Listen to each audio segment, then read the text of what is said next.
So finally दोस्तों आप लोग देखोगे ब्राइटकॉम ग्रुप लिमिटेड ने अपने क्वार्टर 2 के नंबर डिस्क्लोज कर दिए हैं भाई।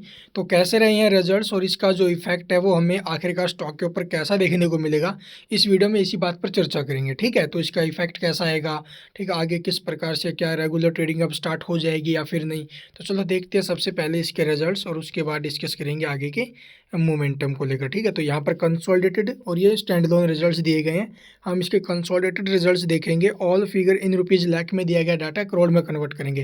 देखो भाई पीडीएफ क्लियर शो नहीं हो रही है, इसलिए आप लोग ध्यान से सुन लेना भाई किस प्रकार से इसके रिजल्ट्स आते हुए नजर आ रहे हैं। ठीक है, अगर बात की जाए टोटल इनकम की या फिर टोटल रिवेन्यू की, तो करंट क्वार्टर में आप लोग जो टोटल इनकम हमें देखने को मिले वो 1302 करोड़ की, जो प्रीवियस ईयर के सेम क्वार्टर से कंपेयर करोगे तो वहाँ पर आपको करीब ये 1182 करोड़ के आसपास की इनकम थी। ठीक है, तो प्रीवियस ईयर के सेम क्वार्टर में 1182 करोड़ की इनकम थी और करंट क्वार्टर से प्रीवियस क्वार्टर में 1182 करोड़ की और प्रीवियस ईयर के सेम क्वार्टर में 1813 करोड़ की।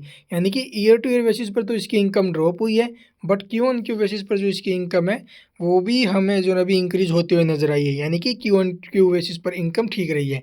इसके अलावा एक्सपेंस की बात करें, यानी कंपनी जो टोटल खर्चे किए हैं भाई, तो यहाँ पर आप लोग देख सकते हो भी करंट क्वार्टर में जो टोटल एक्सपेंसेस है वह 1038 करोड़ के, जो प्रीवियस में 958 करोड़ थे और प्रीवियस ईयर के सेम क्वार्टर में 1329 करोड़ के। यानी कि ईयर टू ईयर बेसिस पर जो इसके एक्सपेंस है वो कम हुए हैं and Q on Q basis पर एक्सपेंस बढ़े हैं। तो अब की बार जो एक्सपेंस इसके वो आप लोग देखोगे रिवेन्यू से तो कम ही है भाई, मतलब कंपनी ने प्रॉफिट ही बनाया है, बट प्रॉफिट कितना है तो यहाँ पर देख सकते हो भी नेट प्रॉफिट आफ्टर टैक्स या फिर फॉर द पीरियड अगर बात करें तो करंट क्वार्टर में जो प्रॉफिट कंपनी ने बनाया है वो यहाँ पर आप लोग देख सकते हो। तो यहाँ पर आप लोग देखोगे 186 करोड़ की जो है प्रॉफिट है वो देखने को मिला है, जबकि प्रीवियस में 159 करोड़ का था और प्रीवियस ईयर सेम क्वार्टर में 352 करोड़ का। यानी कि ईयर टू ईयर बेसिस पर इसका प्रॉफिट ड्रॉप हुआ है and Q on Q basis पर प्रॉफिट्स में जंप आया भाई। तो ये इसके रिजल्ट्स है, रिजल्ट्स कुल मिलाकर ठीक आए हैं, but year two year basis पर रिजल्ट्स थोड़े ख़राब आते हुए नज़र आ रहे हैं भाई। अर्निंग पर शेयर वगैरह यहाँ पर देखोगे लगभग 92 पैसे रहा है अभी, जबकि प्रीवियस में 79 था और प्रीवियस ईयर के सेम क्वार्टर में ₹1.74। तो ये इसके रिजल्ट्स हैं। रिजल्ट्स आप लोग देखोगे भी ईयर टू ईयर बेसिस पे थोड़े से ख़राब है, बट क्यों उनके बेसिस पर ठीक है। एसेट्स वगैरह यहाँ पर आप लोग कंपेयर कर सकते हो भी, एसेट्स इसकी कैसी रही है। एसेट्स इसके प्रीवियस के मुकाबले हमें जो है अभी इंक्रीज होते हुए नज़र आई है।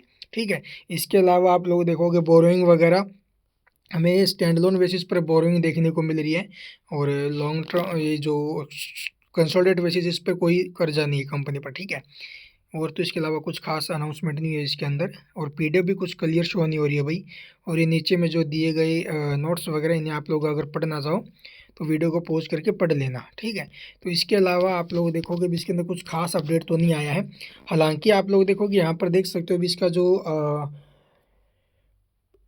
क्यू ऑन क्यू बेसिस पर जो इसका रिवेन्यू है वो 10% से इंक्रीज हुआ है।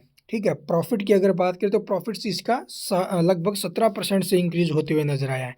ये क्यू ऑन क्यू बेसिस का डाटा है भाई। तो ये कंपनी के तरफ से रिजल्ट्स है और इसके जो ट्रेडिंग को लेकर अब तक कोई अपडेट नहीं आया है।